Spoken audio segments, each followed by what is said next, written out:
Nā, ko te whare kaukau o Pukekohe kua tīmata ki te whakaako i ngā tamariki kōhungahunga ki te kauhoi i roto i te reo Māori. He mea toko ake te kaupapa nei i te hiahia, kia kaha ake te kōrero tia o te reo ki roto ki tōna whare.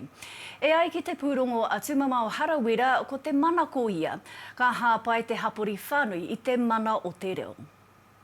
He hua nui ka puta ki e nei tamariki, ko te ako i te haumarutanga i te wai, me te rere o te reo Māori.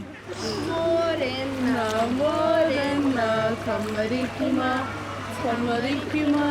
He mea pai nā te mea ka ako rata i te reo Māori, i roto i te wai. He te mahi mātua i tēnei waiata, ko te waiata, te ingoa o te waiata ko morena. And building that confidence to do so and having the support and facilities and with the organisations to do so is awesome, because that's what gives our young ones the confidence to be themselves.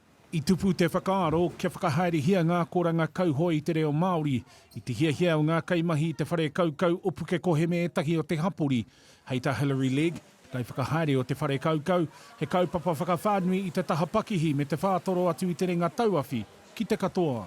So we wanted to integrate more Māori language into our facility. I think it's really important as a community that we have as much Māori language in our facility as possible. So we decided to do Māori language swimming lessons, and we found two incredible teachers to take the lessons. So yeah, it's really exciting to have it start. Ka tū ngā koranga nei hei ngā tūrei, hei ngā tai te hoki, ngā tamariki e ono marama te nohi nohi ki te rea ngā tai ohi. Just being able to expand our reo in more ways than one. Kids learn doing it. They have to be hands-on. Kids like to do it as they learn. So yeah, that's one way for the next generation to pick it up. Yeah, kia ora.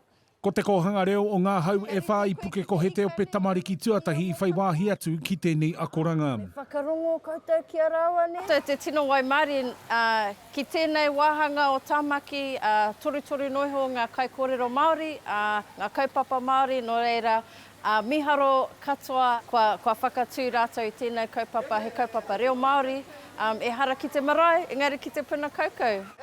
Ika, ika, ika. Tumamao Harawira, te Ao Mārama.